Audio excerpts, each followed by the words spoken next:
Isabel, ela era estéril. E Zacarias, o seu esposo, era um sacerdote que também já estava avançado de idade. A palavra vai dizer que eles eram homens e mulheres que trabalhavam na igreja, que serviam a Deus realmente no Santo do Santo. Zacarias, ele sempre levava o holocausto, ele entrava no Santo do Santo, e ele levava o holocausto quando ele era sorteado, quando ele era escalado para entrar e fazer realmente a queima do incenso.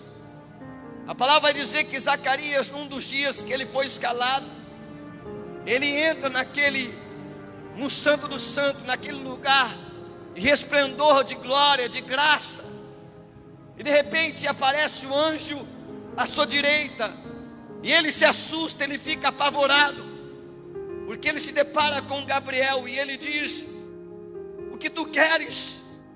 E ele fica desesperado com o aparecimento de Gabriel, e Gabriel já vem com a notícia dizendo: Zacarias, Zacarias, as suas orações foram ouvidas, o seu clamor, o seu sacrifício de querer realmente um filho, querer um milagre, foi ouvida por Deus.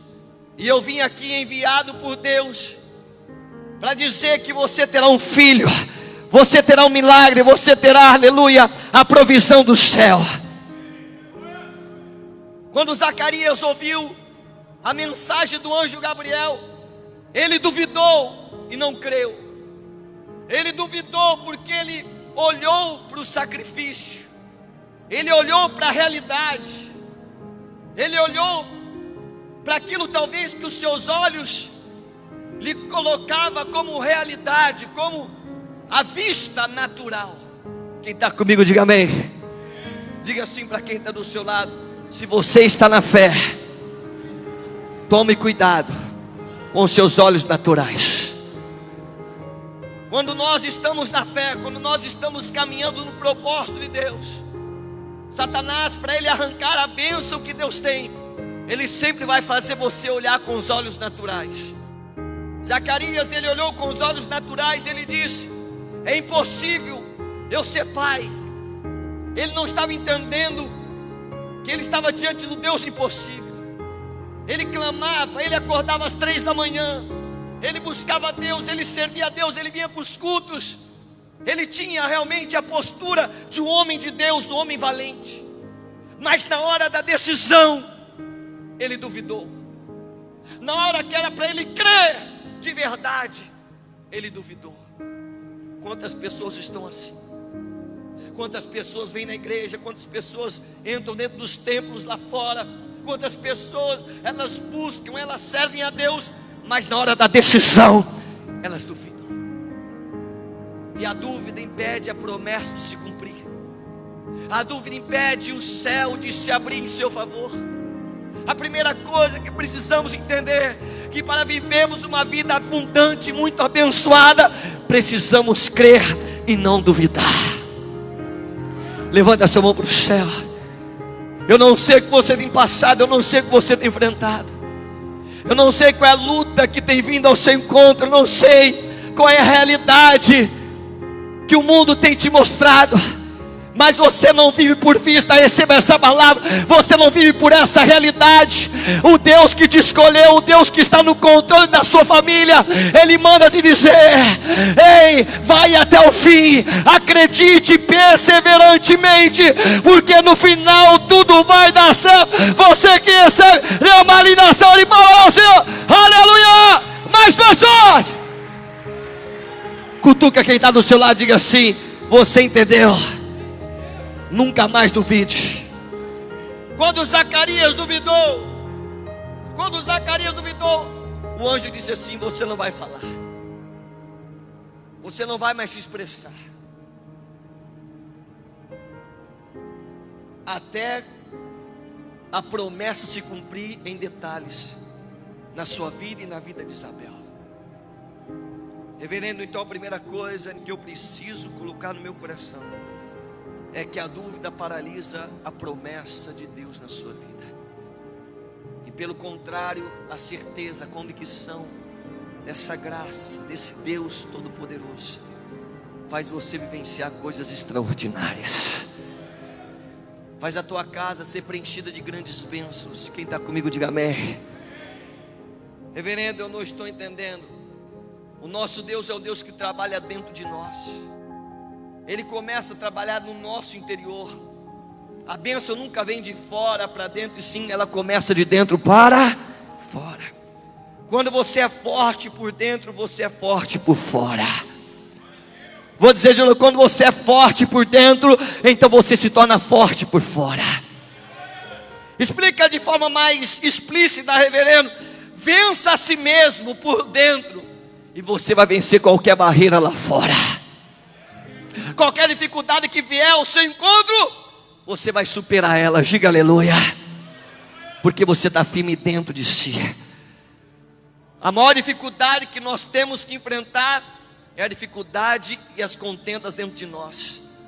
Por que tem muitas pessoas que não alcançam o prodígio do céu, o milagre do Altíssimo? Por que muitas pessoas continuam andando e caminhando em círculos e nunca adquirem a promessa em suas vidas?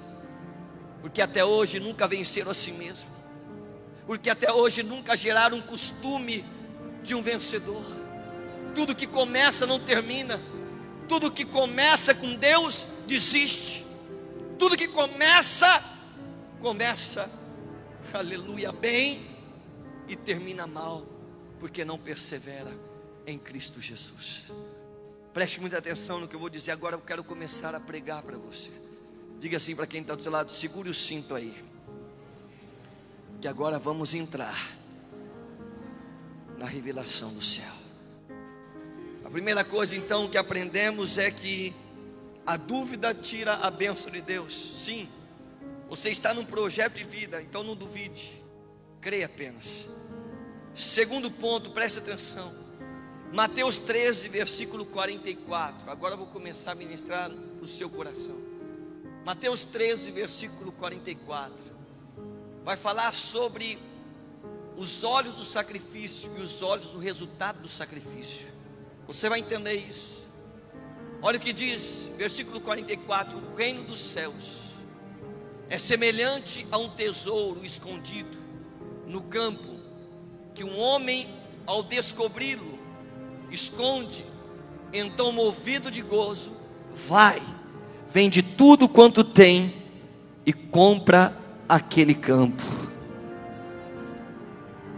Vou conjecturar para você entender essa mensagem. Eu vou explicar de forma lícita para você, de forma explícita, de forma mais tranquila para você entender. Olha essa palavra. Quando nós olhamos para esse versículo, nós entendemos que era um homem que entrou em uma terra, sim ou não, que não era dele. Amém? Ele entra em uma terra que não era dele. E ele caminhando nessa terra, ele se depara com um tesouro, uma pepita muito valiosa de ouro. E ele poderia muito bem pegar e levar embora, só que aquilo era roubo. Então a primeira coisa que nós enxergamos nesse homem é o que? Uma honestidade. O que ele faz? Ele cava um buraco e enterra essa pepita muito valiosa de ouro nesse buraco. Então ele vai para o dono daquela terra e diz: você quer vender essa terra? Ele dá uma proposta para aquele dono da terra. Ele diz: você quer vender essa terra seca? E aquele homem, o dono da propriedade, olha para ele e diz: eu quero vender sim, o valor é X.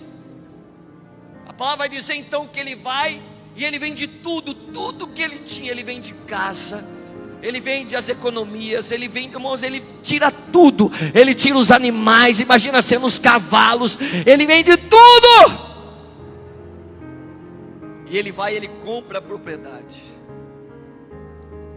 Agora você vai entender o que eu vou dizer. Reverendo, por que o Senhor falou essa história em detalhes para a gente entender?